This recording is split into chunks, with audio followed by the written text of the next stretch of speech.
Parents, here are a couple of really quick pointers on what we want to do. First of all, if you suspect or discover that your child is self harming through cutting, burning, any of these ways, it is so important, first of all, to manage our own emotional reaction. For many parents, this is incredibly distressing. We may have a tendency to escalate ourselves emotionally. That's okay. We just don't want to do that with our child. We want to take our feelings to a safe friend or a trusted support or a therapist to help us process our fear, our shame, our anxiety that comes up when we know that our child is struggling. When we approach our child, we want to do it with all these parts in mind rather than saying things like, "What the heck is wrong with you? Why are you cutting yourself? That is gross. You need to stop," which is not helpful. That adds to our child's shame, which then escalates the need for cutting and hiding it.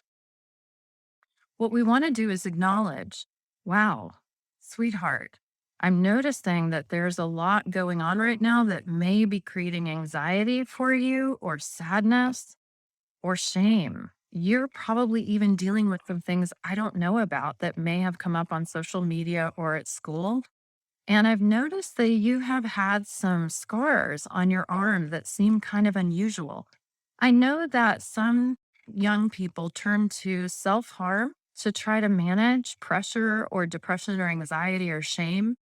And I'm wondering, is it possible that that is something that you're trying to help manage those emotions? In other words, when you're asking your child about it, we don't want to be afraid to talk about it, but we want to speak about it in the right way, honoring that the cutting is not really the main thing.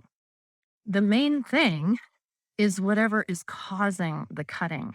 It may be that they're experiencing bullying, isolation, rejection, loss, anxiety, depression, fear, shame.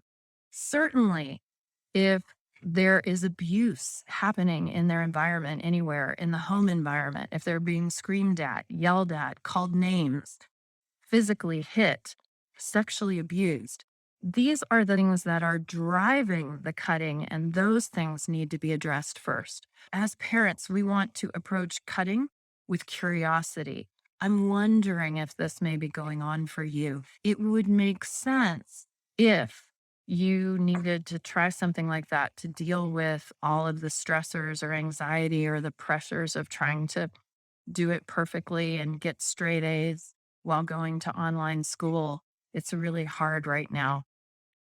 A child may or may not be willing to share with a parent that that's going on. And that's okay. But we as parents can model that we are safe people to talk to when our child is struggling. If a child does admit, or we do find out that they're struggling, not only do we want to be a safe person in the way that we talk to them about it, but we want to do two other really important things. The first is connecting the child to some type of professional support. Connecting the child to some type of professional support. Ideally, not against their will, but helping to engage them in the process, because oftentimes an outside clinician who specializes in adolescence or pre-adolescence and self-harming behavior is going to be critical in working to bring about wellness and health for children. The second thing that we can do is try to engage our child in coming up with some alternate ways to accomplish what the cutting is trying to help them with that might be more effective, making a coping list with them. This could include everything from doing deep breathing to using one of the free meditation apps that helps significantly with anxiety and depression when used regularly. It might be beating a pillow and screaming into a pillow when the child is feeling rejected or angry. Getting out that anger and sadness is so important in a safe way. If crying is needed, trying to push back those tears is not helpful. We want to invite the tears to be there. Maybe we want to invite our child to draw a picture of what they're experiencing using all the different colors. Especially, this is helpful with young children who may not be able to articulate what they're feeling, but who can draw what the feeling feels like. Maybe we might want to encourage an older child to write a letter. Let's say they've been bullied. Maybe they want to write a letter to the bully that will never be delivered, but they can get their feelings out on paper and have a voice and then destroy the letter.